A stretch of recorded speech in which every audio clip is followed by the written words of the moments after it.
घोषणा हेब बीजेपी सभापति बीजेपी राज्य निर्वाचन सह प्रभारी सूचना फेब्रुआरी प्रथम सप्ताह सुधा हेब राज्य बीजेपी सभापति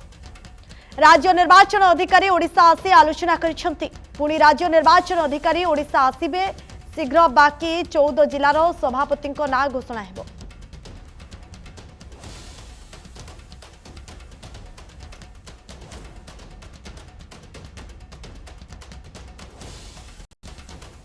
गुरुत्वपूर्ण खबर जे फेब्रुआरी रे घोषणा हेब बीजेपी सभापति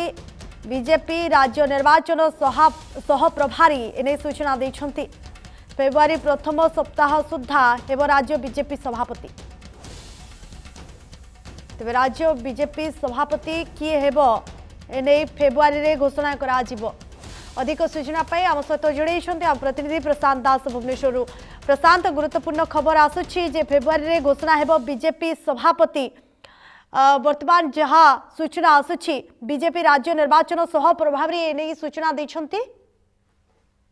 निश्चय देखो जदि आप देखिए पूरा टीम वर्क रे वर्तमान भारतीय जनता पार्टी ओडिशा प्रदेश रे कार्य करुची कहीं आप जानते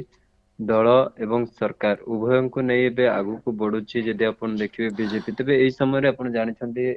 राज्य एवं देश रे भारतीय जनता पार्टी रे सरकार रही तेबे यहाँ को दृष्टि रखी मध्य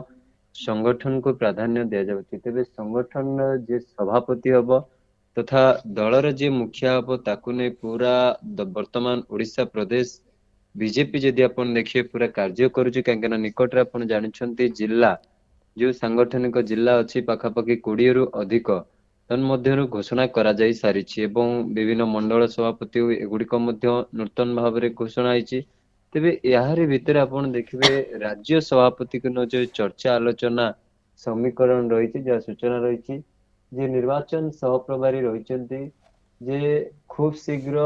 तथा जदि आपण देखिबे चलित मास जहाँ आसुची आगमन मास रही फेब्रुआरी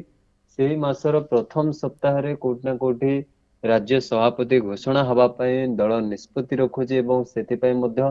दल गोटे बड़ प्रस्तुति करुवा कहुछि एवं जदि ताहा मध्य होइथिबो यदि आपण देखिबे तेबे सेति मध्य गोटे प्रकार दिल्ली रे एने मध्य बड़ कसरत मध्य होइछि कहा जाउछि एवं से दिग को ने मध्य वर्तमान स्थिति रे कार्य करूछंती सरकार एवं आगे चली जे देखिबे तेबे सबुरी भितर आपण देखिबे बीजेपी रो किए राज्य सभापति परवर्ती हबो मनमोहन को स्थान रे किए बसिबो ताकू ने मध्य गोटे चर्चा आलोचना समीकरण रहिछि एवं कि रिपीट हेबे मनमोहन सामंत ताकू ने मध्य गोटे प्रकार वर्तमान स्थिति रे रहिछि समीकरण काहेकि ना आपण देखिबे मनमोहन सामल जे कि ओडिशा प्रदेश बीजेपी गोटे लकी पर्सन सदस्य होइचंती काहेकि ना आपण देखिबे तांकर सभापतित्व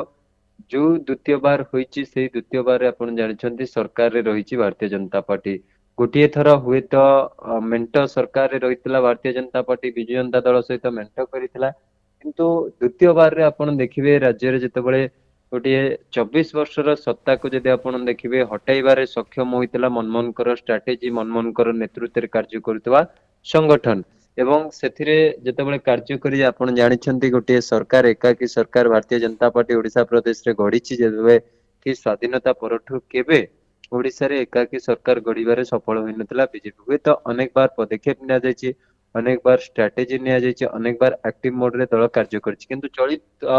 निर्वाचन ने साधारण निर्वाचन 2024 रे सफल होइतला भारतीय जनता पार्टी एवं विजय हासिल मध्य करितला तेबे वर्तमान स्थिति जे किए वर्तमान दलर संगठन छामुआ हबो किए दलर संगठन को संभाळिबो किए दलर हाईकमांड होई बसिबो ओडिशा प्रदेश रा ताकुने मध्य अंकर लागि रहिछि ओडिशा प्रदेश बीजेपी कोंतु एवं केंद्र रे बीजेपी कोंतु उभय स्तर रे जदि आपण गोटे प्रकार देखिबे धान दौड़ लागि रहिछि जे काहाको ओडिशा प्रदेश रो सभापति भाव रे बसाई गिले से योग्य हबो ओडिशा प्रदेश रो सभापति ए कथा मध्य विचार विमर्श आरंभ होई सारिछि एवं यार भितरे जहाँ निर्वाचन सह प्रभारी जे रहिचंती तांकर जहाँ प्राथमिक सूचना आसुछि जे फेब्रुआरी रो प्रथम सप्ताह रे हुए तो दल निष्पत्ति नैछि जे राज्य सभापति चयन करिबा सुनिश्चित किंतु अपेक्षा समस्तंको रहइबो जे प्रकृत रे सभापति चयन होउछि कि नै जदि विलंब होउछि काहेकि होउछि जदि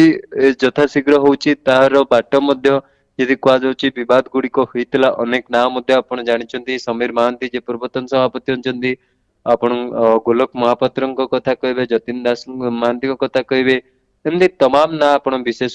ଟୁଡୁଙ୍କ କଥା କହିବେ, ପ୍ରତାପ ଷଡଙ୍ଗୀ, ଏମିତି ତମାମ ନାଁ ମଧ୍ୟ ନାଁକୁ ସବୁ ସମୟରେ ଆସେ ଯେ ଏଇମାନେ ହୁଏତ ରେସ୍ ରେ ରହିଛନ୍ତି। କିନ୍ତୁ ରେସ୍ ଭିତରୁ ମଧ୍ୟ ଯଦି ଆପଣ ଦେଖିବେ ବ୍ୟକ୍ତି ବିଶେଷ ବେଳେ ବେଳେ ହୁଏତ ବାଦ୍ ପଡିପାରନ୍ତି, ତା ପର ମୁହୂର୍ତ୍ତରେ ବ୍ୟକ୍ତି ବିଶେଷ ମଧ୍ୟ ଆସିପାରନ୍ତି, ଯାହାକି ଆପଣ ଜାଣିଥିବେ ସରକାର ଯେତେବେଳେ ଗଠନ କରାଯାଇଥିଲା ସେ ସମୟରେ ମଧ୍ୟ ତାର ପ୍ରତିଛବି ଦେଖିବାକୁ ମିଳିଥିଲା। ତେବେ ବର୍ତ୍ତମାନ ରାଜ୍ୟରେ ଯଦି ଆପଣ ଦେଖିବେ ଦୁଇଟି ଯୋଡି ଚାଲିଛି, ମନମୋହନ ମୋହନ ଯୋଡି ଚାଲିଛି, ଜଣେ ସରକାରର ମୁଖିଆ ବସିଛନ୍ତି, ଜଣେ ସଂଗଠନର ମୁଖିଆ ବସିଛନ୍ତି। ତେବେ ଏଇ ଦି ଜଣଙ୍କର ଯେତେବେଳେ 8 ମାସର ସରକାର ଗୋଟେ ପ୍ରକାର ଗୁଡ ଗଭର୍ଣମେଣ୍ଟ ଭାବରେ କାର୍ଯ୍ୟ କରୁଛି ଓଡିଶାରେ, ଉଭୟଙ୍କର ଦଳ ମଧ୍ୟ ତାହାକୁ ମଧ୍ୟ ବାହାବା ନଉଛି, ପ୍ରଧାନମନ୍ତ୍ରୀ ମଧ୍ୟ ଏହାରି ଭିତରେ ଅନେକ ବାର ଆପଣ ଜାଣିଛନ୍ତି ସରକାର ଗଠନ ପରେ ଗସ୍ତ କରୁଛନ୍ତି, ଦୁଇ ଟିମ୍ କୁ ମଧ୍ୟ ପ୍ରଶଂସା କରୁଛନ୍ତି। ତେବେ